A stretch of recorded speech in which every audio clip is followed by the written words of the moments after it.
শ্রাদ্ধ অন্ন খেতে পরমহংস রামকৃষ্ণ সহ অনেক মহাপুরুষ বলেছেন শ্রাদ্ধের অন্ন, দায় ভার নিতে হয় অন্ন পেলে। দরিদ্র নারায়ণ কেন জানেন? আমার দুয়ারে এসছে, কিছু দিলে আগামী জন্মে আমাকেও দেবে ভগবান, ফুরাবে না। যে দিতে পারে সেই পায়।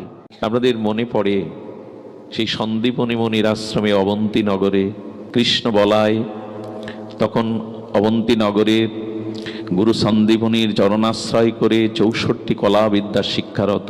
আর সেখানে এক ব্রাহ্মণ কুমার এলেন, কিশোর এলেন, তার পরনে ছেঁড়া ধুতি, তার লিগলিকে শরীর দেখলেই বোঝা যায় অভাবগ্রস্ত।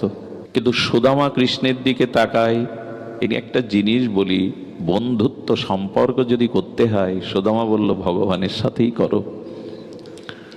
সুদামার বড় স্বভাব দেখে ভালো লাগে, আর কৃষ্ণেরও ভালো লাগে। একদিন সুদামাকে বৃক্ষতলে ডেকে কানাই বলছে, সুদামা তোমাকে আমার বড় ভালো লাগে। সুদামা বলছে তোমাকেও আমার বড় ভালো লাগে। বলে এসো না, দুজনের মধ্যে সখ্যতা হোক, বন্ধুত্ব তৈরি হোক। হাত বাড়িয়ে দিয়েছেন কৃষ্ণ। সুদামার গা কাঁপছে, হাত বাড়াতে পারিনি। কেন জানেন? বললেন কানাই, বন্ধুত্ব সমানে সমানে হয়, বন্ধুত্ব অসমতায় হয় না।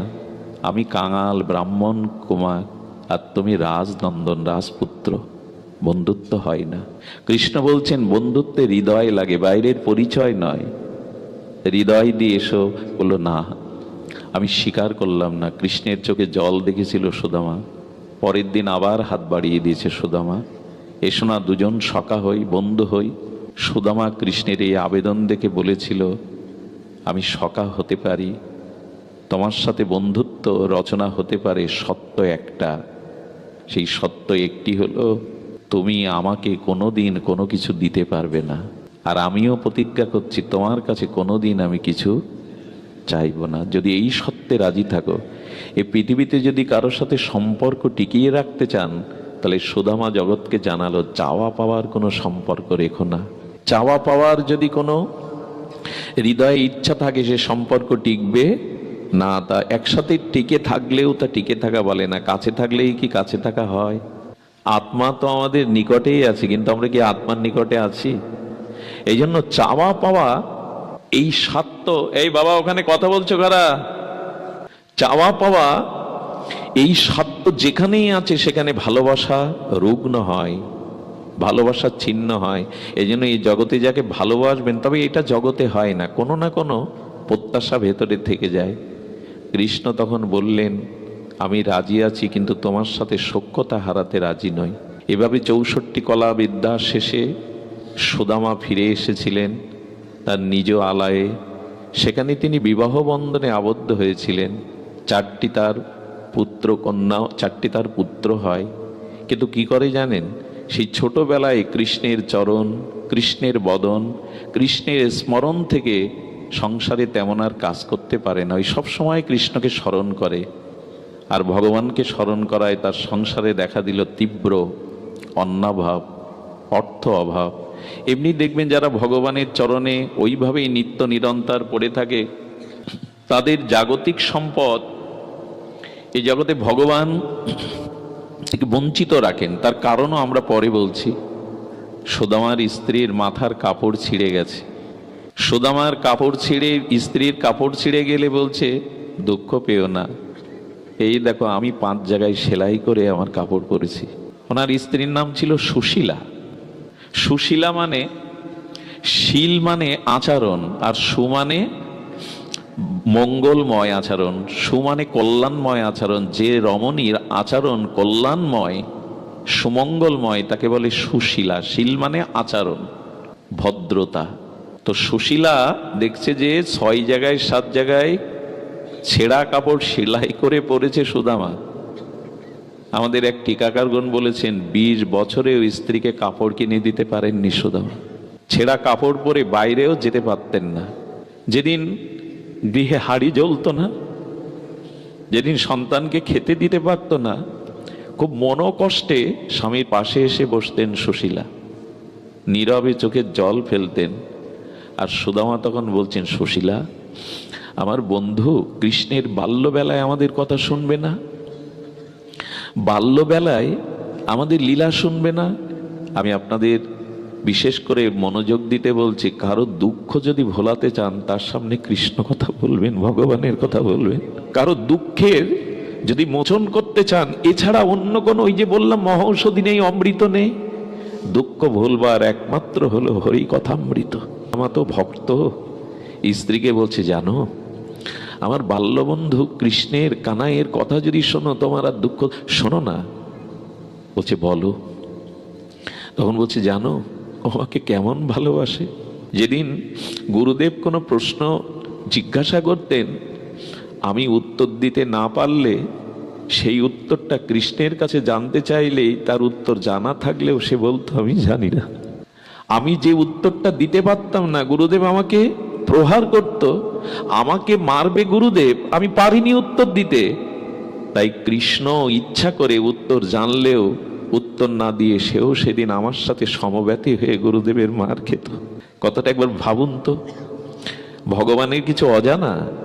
কিন্তু সুদামা উত্তর দিতে পারিনি বিধায় সুদামাকে প্রহার করছে গুরুদেব। আমি ওর বন্ধু তো, ওর ব্যথা আমার ব্যথা, তাই নিজে উত্তরটা দিতেন না।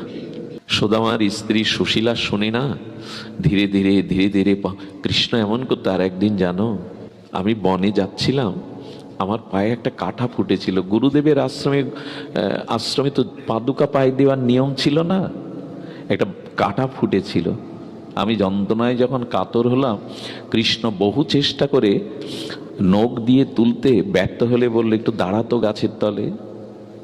সেদিন আমার চরণে কৃষ্ণ মুখ দিয়ে ঠোঁট দিয়ে সেই কাঁটা তুলে দিয়েছিল।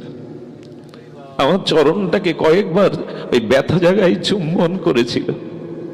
জানো আমার সখা কে? রাসনন্দন, নন্দ মহারাজের পুত্র। সে আমার পায়ে চুম্বন করেছিল। সুশীলা তখন, হ্যাঁ, ওই বেদনা দুঃখ কৃষ্ণ কথাই তো দূর করে দেয়। সূর্য উঠল মানে তো অন্ধকার দূর হয়। এইখানে যারা হরি কথা শুনছেন, এখন কোনো সংসার যন্ত্রণা আপনাদেরকে দগ্ধিত করবে না, কোনো সংসারের বোঝা আপনাদের মাথায় ভারী করবে না। এই হলো ভগবত কথার মহিমা, হরি কথার মহিমা। সুশীলা বলছে, বিনিময় তুমি কিছু করনি, তুমি ওকে এরকম সেবা কোনোদিন দাওনি। বলে একদিন ঝড় উঠল আর ডালপালা জঙ্গলে ভেঙে পড়তে লাগলো। আমি ভাবলাম কানাইয়ের গা চরণ কত কোমল, যদি ডাল পড়ে। আমি বললাম, কানাইয়া শুয়ে পড়তো। কানাইয়া, কানাই বলছে কেন? বলে শুয়ে পড় না মাটিতে। যেই কানাই শুয়ে পড়েছে, আমি ওর শরীরটা ঢেকে দিয়ে ওর শরীরের উপরে আমি শুয়ে পড়লাম। আমি শুয়ে পড়লাম। কানাই বলছে, কিরে সুদামা, সুদামা আমার গায়ের উপরে শুয়ে পড়লি কেন? বলে, পড়লাম এই কারণে, ডাল ভেঙে পড়ে আমার বুকে পড়ুক যেন তোর ব্যথা না লাগে। বলে, জানো এইভাবেই আমাদের দিন কাটতো। সুশীলা স্কন্ধে হাত দিয়ে বললে, আর ক্ষুধা নেই, আর ব্যথা নেই। এই একটাই মন্ত্র মা।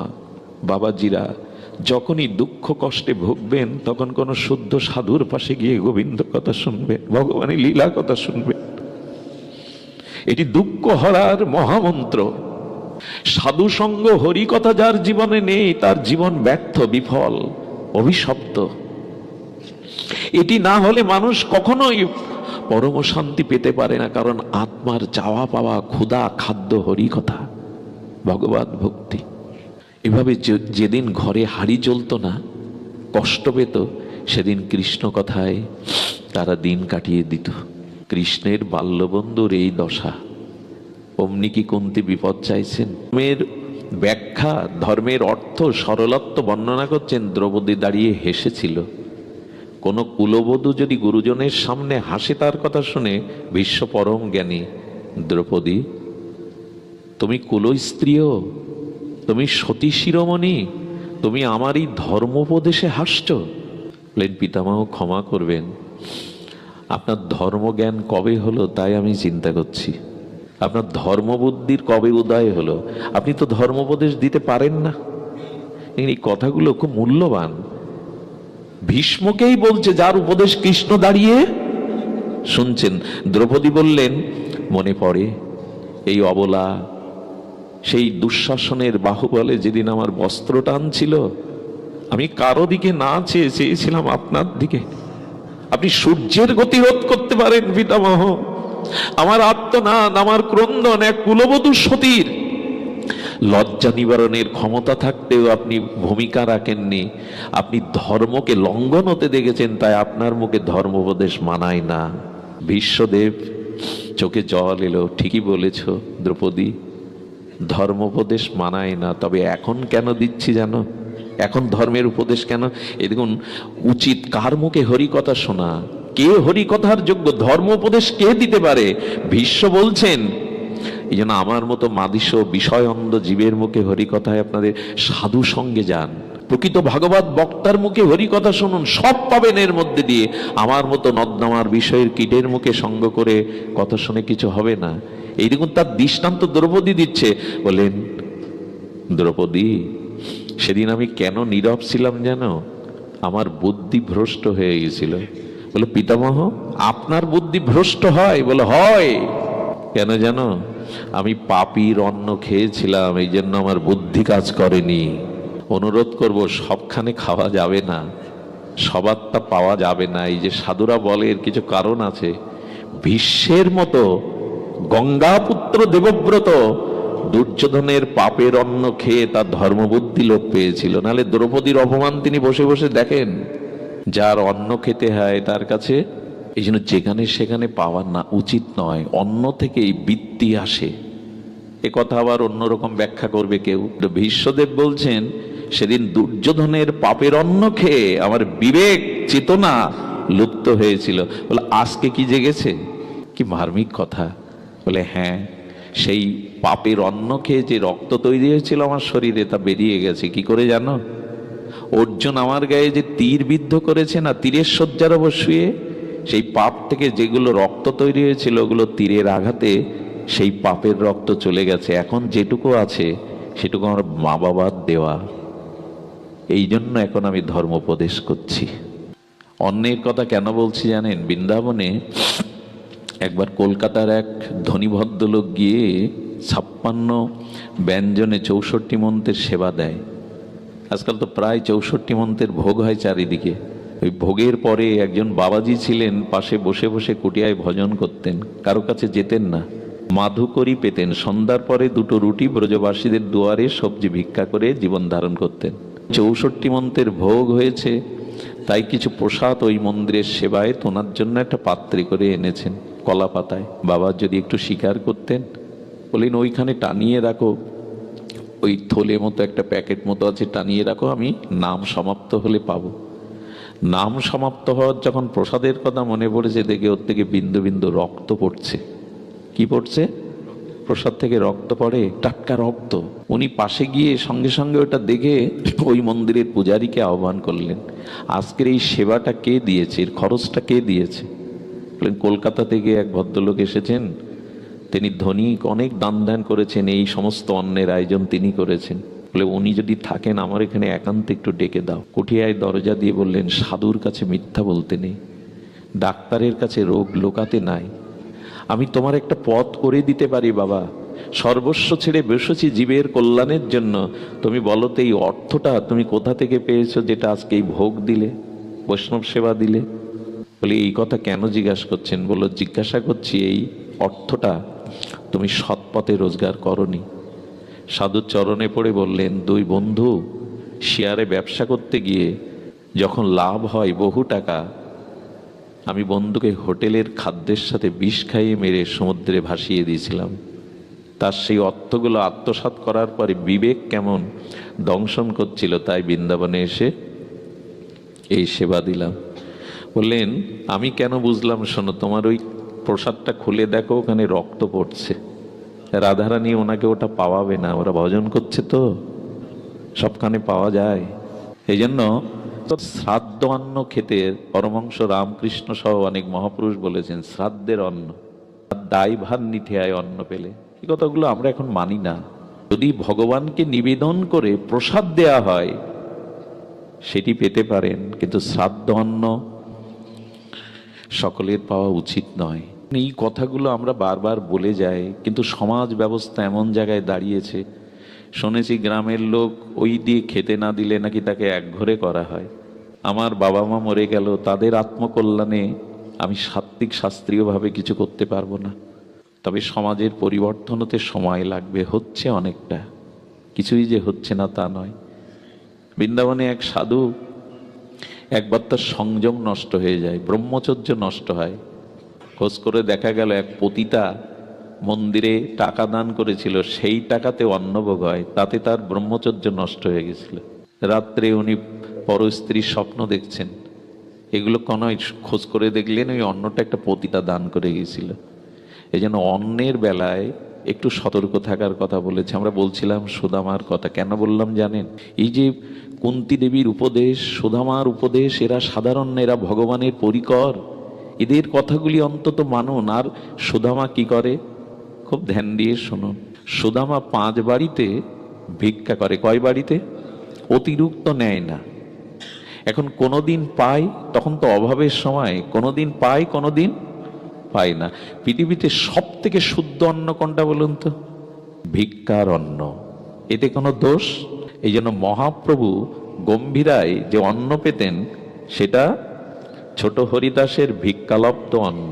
ভিক্ষা করে যে অন্ন পাওয়া যায়, সে অন্নে কোনো দোষ নাই, তাতে অভিমান অহংকার পাপ থাকে না।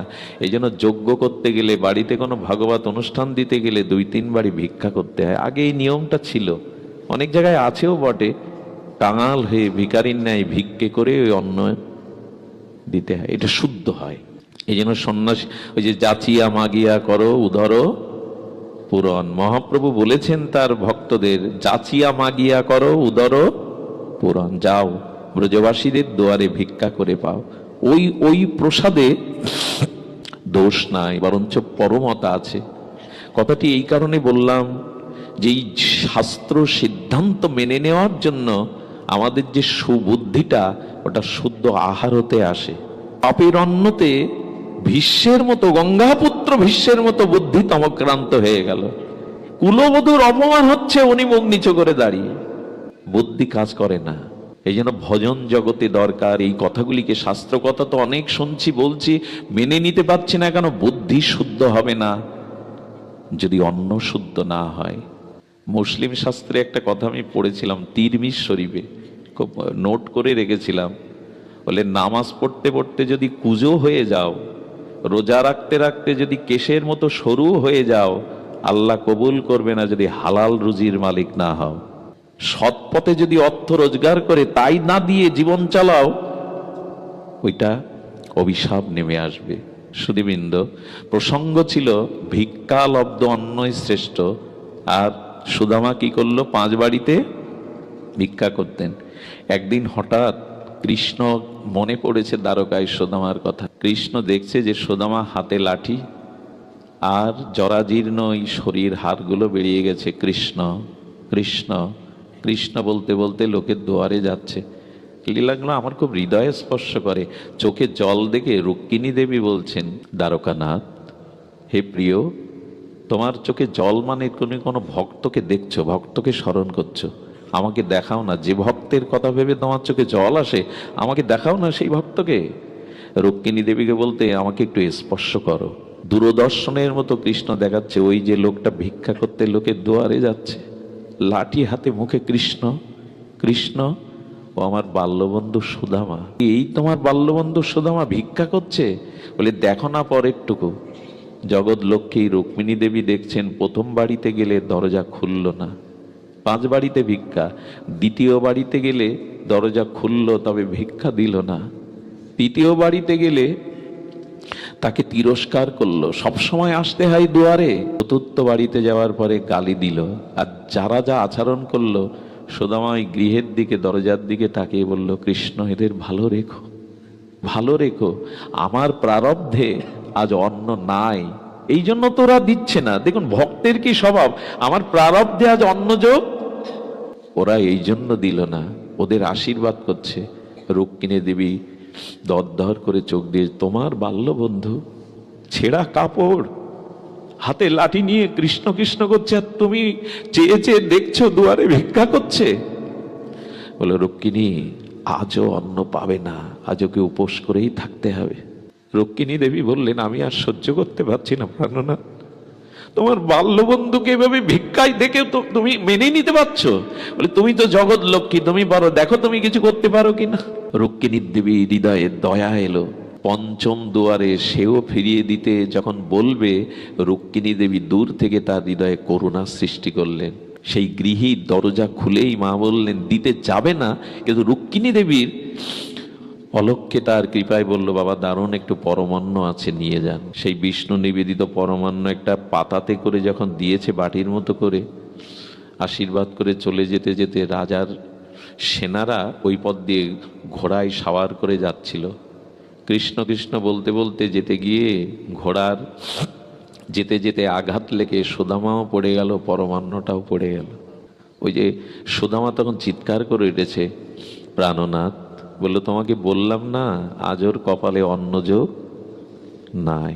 কুকুর এসে সেই পরমান্নটা পাচ্ছে, আর সুদামা কি করেছে জানেন? হাত জোড় করে দ্বারকার দিকে তাকিয়ে বলছে, ধন্য তুমি হে সখা, হে বান্ধব, ধন্য তুমি, তোমার কত করুণা। আচ্ছা ওই সন্তানগুলো না খেয়ে আছে, ওদের মুখেই পরমান্ন প্রসাদটা দিতে পারতো, কুকুর খাচ্ছে, তাদের ধন্যবাদ দিচ্ছে কেন কৃষ্ণরে?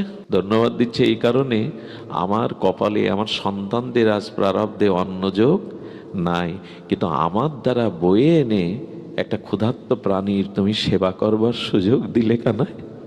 এই অন্নটা ওরই প্রারব্ধ, এই জন্য ও পাচ্ছে, কিন্তু মাঝখানে আমাকে সেবার সুযোগটা তুমি। ভক্তের ভাবনাটা দেখুন তো। আমার ব্যর্থ মনোরথ হয়ে ফিরে গেলে চারটে সন্তান ঘিরে ধরেছে, বাবা কিছু আনোনি? ক্ষুধার জ্বালা তো সহ্য করতে পারছি না। সুশীলা তাদের ডেকে নিয়ে বললো, আজ কিছু পাওনি? বললো, না, আজকে সেবা করিয়েছে আমার দ্বারা।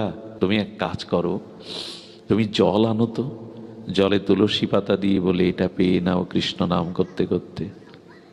রুক্মিণী দেবী বললেন, প্রাণনাথ এমন করে আর তাকে কষ্ট দিও না। কৃষ্ণ কি বললেন জানেন? ও বন্ধুত্ব করার সময় প্রতিজ্ঞা করেই নিয়েছিল, ও আমার কাছে কিছু চাইবে না, আমি ওকে কিছু দেব না। সুশীলা সুদামাকে নিয়ে, চারটে সন্তানকে নিয়ে এই সংসার।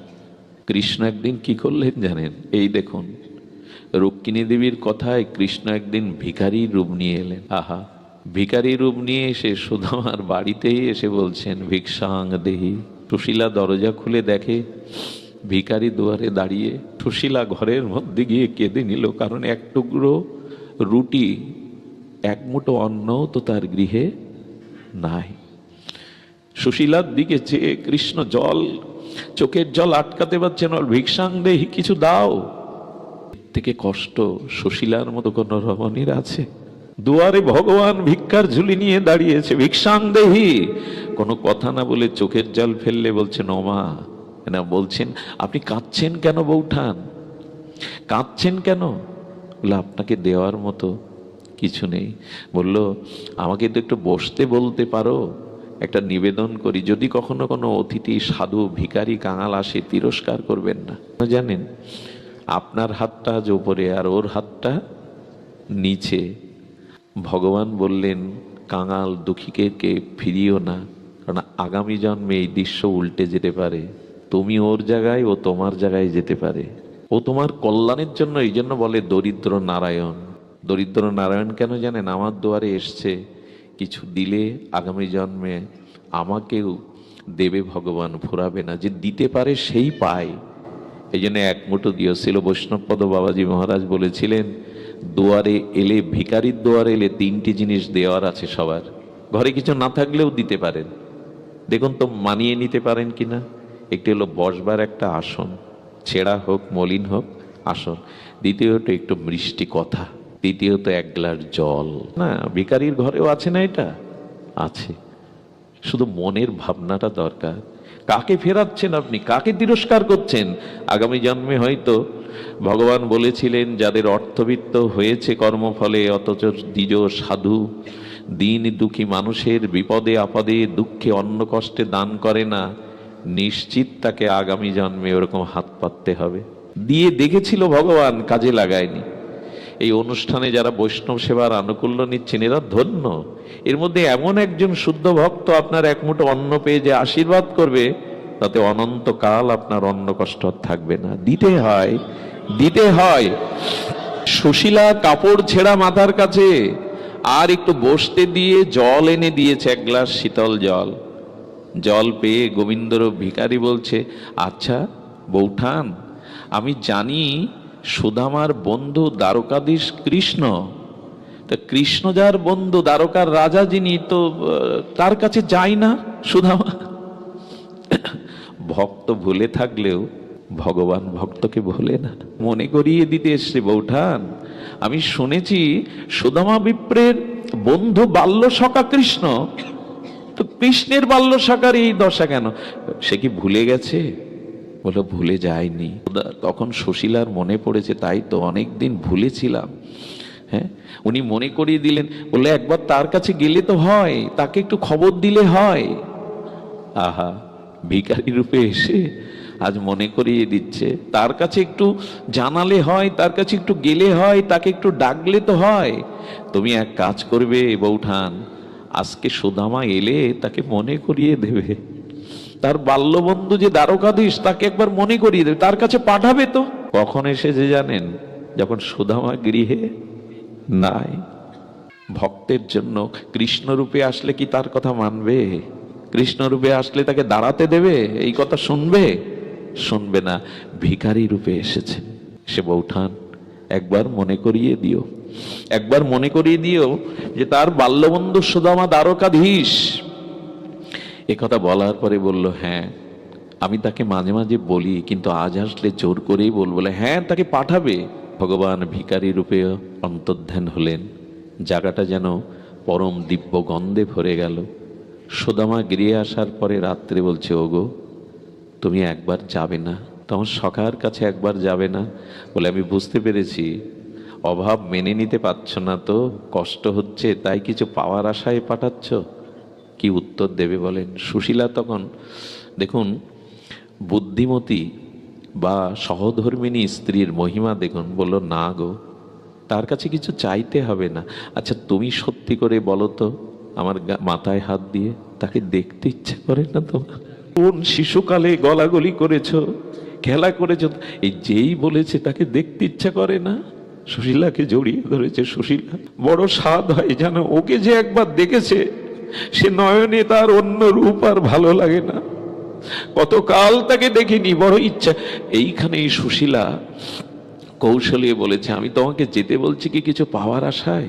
যাও, তোমার কত কষ্টে আছো, একবার তাকে দেখে এসো, যাও তাকে দেখে এসো। বলে, ঠিকই বলেছো, কতকাল দেখিনি, কালকে সকালেই যাব। কিন্তু না, কয়েকটা জায়গায় খালি হাতে যেতে নেই। আপনাদেরও বলি, রাজদর্শনে খালি হাতে যাবেন না, যখন রাজাকে দেখতে যাবেন।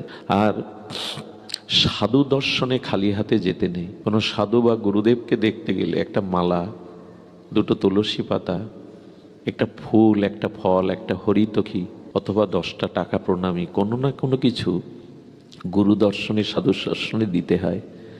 আর শিশু দর্শনে খালি হাতে যেতে নেই। শিশুরা কিছু পেলে আনন্দিত হয়। এরকম কয়েকটা জায়গা আছে যেখানে খালি হাতে যেতে নেই। সুদামা বললেন, সুশীলা বন্ধুর কাছে যেতে গেলে তো কিছু নিয়ে যেতে হয়, আমার তো কোনো সম্বলই নাই।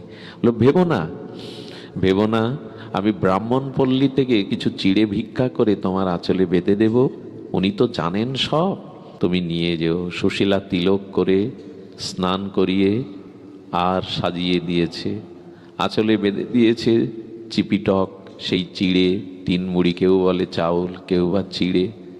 এটা নিয়ে যেতে যেতে খালি পায়ে চলছে সুদামা। খালি পায়ে যেতে যেতে কাঁটা বিদীর্ণ হয়েছে পায়ে। যখন কাঁটা ফুটে গেছে, বৃক্ষতলে বসার সাথে সাথে কৃষ্ণের পায়ে সেই কাঁটার বিদীর্ণ যন্ত্রণা। রুক্মিণী দেবী দেখছেন কৃষ্ণ চরণ পাততে পারছে না। কি হলো তোমার চরণে? তাড়াতাড়ি দেখে ওখানে বিষাক্ত কাঁটা বিদীর্ণ হলে যেমন কালো হয়ে যায়, রুক্মিণী দেবী প্রলেপ দিতে লাগলেন। রুক্মিণী দেবীর সন্দেহ হলো, এই রাজ মেঝেতে, চকচকে মেঝেতে কাঁটা কোথায় কোথায় এলো? এখানে তো কাঁটা নেই। রুক্মিণী দেবী বলছেন, তুমি সত্য করে বলো, এই আঘাত কোথা থেকে লাগলো? সুদামা, আমি প্রতিজ্ঞা করেছিলাম, ভক্ত আমার প্রাণ, আমার ভক্তের কোনো আঘাত আগে আমার কাছে চলে আসে, আমার সুদামার কাটা এটা হয়েছিল। ভরত যেদিন রামকে আনতে যায় না চিত্রকূটে, ভরতের পায়ে কাটা ফুটেছিল, কিন্তু ব্যথা অনুভব করেছিল রামের পায়ে। হরিদাসকের বেত্রাঘাতের চিহ্নটা, ব্যথাটা মহাপ্রভু নিজে অঙ্গে নিয়েছিলেন। একটা কথা বলি, ব্যথা কিন্তু কেউ নিতে, এ জগতে এমন কেউ নেই, পিতা মাতা বলুন, স্ত্রী পুত্র বন্ধু বলুন, ব্যথা কেউ নিতে পারে না। ব্যথা নিতে পারে একমাত্র ভগবান। ব্যথা নেওয়ার মতো একমাত্র তিনি আছেন। ব্যথা আপনার চোখের জল, আপনার দুঃখে অন্যের উপহাসের কারণ হয়, জানেন, অন্যের সুখের কারণ হয়। ব্যথা একমাত্র ভগবান নিতে পারে। এই দেখুন তার প্রমাণ। রুক্মিণী দেবী রাজভোগ রান্না করে শ্রীকৃষ্ণের সামনে দিয়েছেন দ্বারকাধীশের। এক এক করে থালাগুলো ফিরিয়ে দিয়ে কৃষ্ণ না খেয়েই বসে আছেন। বলে, আমাদের সেবায় আজ ত্রুটি হয়েছে প্রাণনাথ, কোনো কিছুই মুখে দিচ্ছেন না। জানো, আমার ভক্ত সেবা না করলে আমি সেবা করতে পারি না। সুদামা গাছের তলে বসে কিছুই তো সে মুখে দেয়নি, আমার জন্য দুটো চিড়ে আনছে, কিন্তু ক্ষুধায় সে চিড়ের দিকেও তাকায়নি। আমার ভক্ত যদি না পায়, আমি পাই না। এই জন্য জানেন, ভগবানের সেবা বড় না, ভক্ত সেবায়। যেখানে ভক্ত সেবা নেই, ওখানে ভগবান সেবা নেনই না। আমার যে পূজা করে, আমার যে সম্মান করে, আমার যে সেবা করে, সে আমার ভক্ত নয়। যে আমার ভক্তের সম্মান করে, সেবা করে, সেই আমার ভক্ত। উনি প্রসাদ পাননি। তবে আমরা মাঝে মাঝে একটু এই লীলা বলতে গিয়ে অতিরিক্ত করে বসি। সুদামা দুয়ারে এলে দুয়ারিরা ধাক্কা দিয়ে ফেলেছিল, এরকম না। কারণ সুদামাকে ধাক্কা দেবে কে? আর কৃষ্ণের দুয়ারে যারা দাঁড়িয়ে, তারা কি কোনো কাঙালকে ধাক্কা দিতে পারে? আমরা লীলাকে আরো আরো মজাবার জন্য মাঝে মাঝে এসব তৈরি করে বলি যে ধাক্কা দিল ভিখারি দেখে। কৃষ্ণের দুয়ারে যারা দ্বারপাল, তারা কি সাধারণ? ভগবানের দুয়ারে দুয়ারিরা কোনো ভিখারি কাঙালকে ধাক্কা দিয়ে ফেলে দিতে পারে? তবে গিয়ে বলেছিল, তোমাদের দ্বারকাধীশকে বলো তার বাল্যবন্ধু সুদামা এসেছে। বিশ্বাস করুন, সুদামার কথা শুনে কৃষ্ণ জীবনে, কারণ কৃষ্ণ তখন দ্বারকাধীশ, রাজার একটা আত্মমর্যাদা আছে, উনি ধীর পায়ে চলেন। কিন্তু যেই সুদামা দুয়ারে এসেছে, কানে কথাটা দুয়ারে গিয়ে বলেছে, প্রভু আপনার বাল্যবন্ধু সুদামা দুয়ারে, কৃষ্ণ দৌড়াচ্ছে। রুক্মিণী, সত্যভামা, মন্ত্রী পরিষদগণ বলছেন, কৃষ্ণ কখনো এত ব্যাকুল হয়নি। স্বয়ং ভগবান আজ কার জন্য এত ব্যাকুল? ভক্তের জন্যই তো তার ব্যাকুলতা। দৌড়ে এসে বুকে জড়িয়ে নিলেন। এর পরের দৃশ্যগুলো একটু যদি কল্পনা তুলিতে আঁকিয়ে দেখতে পারেন, এদের মিলন। আস্তে আস্তে সুদামার হাত ধরে কি করেছে জানেন? সিংহাসনে বসিয়ে রুক্মিণী দেবীকে পাদ্যর্ঘ আনতে বললেন। শীতল স্বর্ণ থালায় আর স্বর্ণ কমণ্ডলে সুদামার চরণ জল গোবিন্দ আজ নিজে করছেন। এটাই নিয়ম। আচ্ছা, বন্ধুকে চরণ জল করবে কেন? বলো, ভগবান শেখাচ্ছেন, যদি কোনো ভক্ত দুয়ারে আসে, বন্ধু হলেও তোমার কাছে সে ভক্ত, তার চরণ জলের দায়িত্ব তোমার। ভগবান নিজে শিক্ষা দিচ্ছেন জগৎকে, নিজে চরণ জল করলেন। করে কি করলেন জানেন? নিজে মস্তকে ধারণ করলেন। আমরা তো ধুয়ে লাউ গাছের গোড়ায় ফেলে দিয়ে আসি। রুক্মিণী সত্যভামা মহিষীগণকে বললেন, এই চরণামৃত পান করো, এই চরণামৃত তোমরা পান করো। সুদামার পদসেবা করতে করতে খাটে বসিয়ে তাকে বাতাস দিচ্ছেন। একবারও কিন্তু কোনো কথা জিজ্ঞাসা করছেন না। দুয়ারে যদি দূর থেকে কোনো অতিথি আসে, আগে তার সৎকার করে বসিয়ে সেবা করে, সেবা করার পর যখন বিশ্রামে যাবে, তখন তার কাছে গুরুদেব বাড়ি আসলো, 100 কিলোমিটার দূর থেকে এসছে, কত কষ্ট হয়েছে। আমরা দুয়ারে, গুরুদেব একটু দাঁড়ান। তখন বরণডালা রেডি নাই, বরণডালা সাজাও, কোথায় ধূপ আছে, কোথায়, ওনাকে দাঁড় করিয়ে সব করতে হবে। উনি যে এত পথ ক্লান্ত হয়ে এলেন, ওদিকে দৃষ্টি নাই। ওই 10 মিনিট তাকে দাঁড় করিয়ে রাখলাম, এগুলো ঠিক না। আবেগ। আগে তাকে ঘরে নিয়ে যান, আগে তাকে বসান, চরণ জল করুন, তারপরে ধীরে সুস্থে তাকে আরতি করুন। 10 মিনিট জোগাড় করে তবে তাকে করতে হবে, এরকম না। তার সুখটা বুঝতে হবে। অনেকেই সাধু চলে, বাবা একটু দাঁড়ান দাঁড়ান, প্রণাম করব, প্রণামই দেব। তারাই তো ব্যস্ততা আছে, ওভাবে ডাকতে নাই। প্রণাম কি শুধু পায়ে হাত দিয়ে করলে? ওনার ব্যস্ততা, ওনার কেন্দ্রে উনি যাবেন বলো যাত্রা শুরু করেছেন, পেছন থেকে না ডেকে যেখানে তার চরণ ধুলা পড়ে আছে ওইটাই মাখন, ওখানে প্রণাম করুন মনে মনে। স্বার্থপর কি আমি? আমি তো একটা বিয়ে করেছি, এখানে দেখেছি তো তোমার 8টা, তুমি তো একবারও নিমন্ত্রণ করলে না। দুই বন্ধুর সাথে জমে উঠেছে কথা। আরে আমি তো একবার করলাম, তোমার তো 8টা মহিষী দেখছি, একবারও তো করতে পারতে। এই গরিব ভক্তকে কৃষ্ণের সাথে এমনি করে বলে, বৌঠান কেমন হয়েছে, তোমাকে সেবা যত্ন করে তো? আমার কথা তোমার মনে আছে? সেই সন্দীপনী মুনির আশ্রমের কথা মনে আছে? বলে মনে নাই। এই বিশ্রাম দিয়ে তাকে যখন এই লীলা, এই যে স্মৃতিমন্থন করছেন, তবে হ্যাঁ, এই স্কুলে পড়া বন্ধুদের কথা ভোলা যায় না সারা জীবন। ওই সময়ের যে বন্ধুদের কথা, এটা ভোলা যায় না। আলাপ করতে করতে কৃষ্ণের হঠাৎ দৃষ্টি গেছে ওই যে সেই যে আঁচলে বাঁধা, বারবার ওই দিকে তাকাচ্ছে। আর সুদামা চিন্তা করছে ওই দিকে তাকালেই তো চেয়ে বসবে, ও তাড়াতাড়ি ওটা পেছনে নেওয়ার চেষ্টা করছে, লোকাবে না। সুদামা, বৌঠান নিশ্চয় আমার জন্য কিছু পাঠিয়েছে, লুকিও না। কি লোকাচ্ছ? বলে না না, ওটা কিছু না। বলে কিছু না মানে? খালি হাতে তো আসুনি, বৌঠান নিশ্চয়ই আমার জন্য কিছু পাঠিয়েছে, দেখি দেখি। ভগবানের লোভ থাকে ভক্তির দিকে। ওইটা যেই না খুলে এক মুঠো চিড়ে দিয়েছে, বলো সুদামা, অনেক তো রাজভোগ পেয়েছি, এমন আস্বাদন তো কখনো পাইনি। আচ্ছা, চিড়েটা ভেজা কেন? এত আস্বাদন কেন জানেন? ওই গাছতলায় বসে বসে সুদামা ভেবেছিল, আমার সখা রাজাধিরাজ, আমার সখা দ্বারকাধীশ, লক্ষ তার সেবা দাসীগণ, তার পট্ট মহিষীগণ এই চিড়ে কি পেতে পারবে? এই কথা ভাবতে ভাবতে চোখের জলগুলো ওই চিড়ের মধ্যেকে ভিজিয়ে দিয়েছিল। আমার কি মনে হয় জানেন, ঠাকুরের যখন ভোগ লাগায়, ওই প্রসাদের মধ্যে হৃদয়ের যে প্রেম বা অশ্রু, ওইটা দিন, তাহলে ভগবান ওটা নেবেন। শুধু সাজিয়ে ঘন্টা নাড়লেই। সচিমা কি করতেন জানেন? একদিন সকালে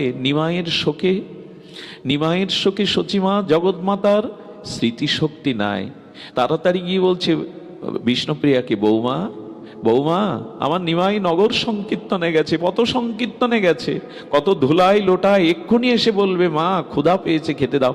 যাও তো বৌমা, রান্নাঘরে যে একটু মোচা রান্না করো, আমার নিমাই থোড় ভালোবাসে, যাও না, কচু শাক ভালোবাসে।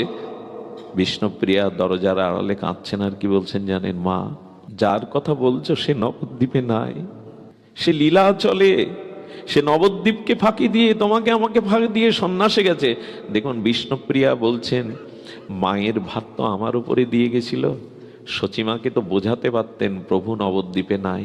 বললেন, মা আমি প্রভুর জন্য রান্ধন করতে যাচ্ছি। মা যা যা বললেন রান্ধন করে থালা দিয়েছে। বলে দাও তো।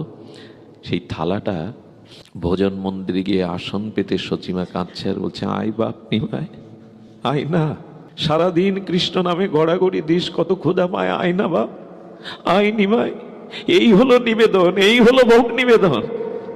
আয় নিমাই, তোর খাওয়া নাওয়া থাকে না, কৃষ্ণ নামে তুই ধুলাই করাস, আয় এক মুঠো পেয়ে যা। লীলাচলে ভক্তদের মধ্যে বসেছিলেন মহাপ্রভু, মূর্ছিত হয়ে পড়ে গেলেন। আর ওই মূর্ছিত অবস্থায় সূক্ষ্ম দেহে এসে নিমাই মায়ের ওই প্রসাদ পেয়ে গেলেন। মাঝে মাঝে ভক্তরা বলে, ঠিক আছে, মাঝে মাঝে ভক্তরা বলে, প্রভু আপনি মূর্ছিত হয়ে পড়ে কোথায় হারিয়ে যান? বলে, সচিমা যতবার আমায় ডাকে ততবার তার প্রসাদ পেতে চলে যায়। 4টে জায়গায় মহাপ্রভু সবসময় থাকেন, শচীর রন্দনে, নিত্যানন্দ নর্তনে, রাঘব ভবনে আর শিবাসঙ্গনে।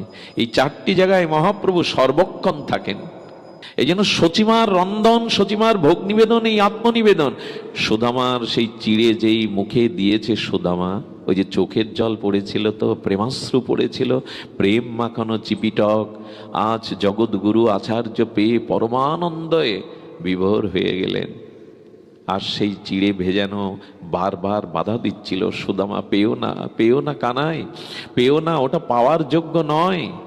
পরম আনন্দে বলেছিল, সুদামা জেনে রাখো, আগামী কলিযুগে আমার প্রধান মহাপ্রসাদ হবে এই চিড়া।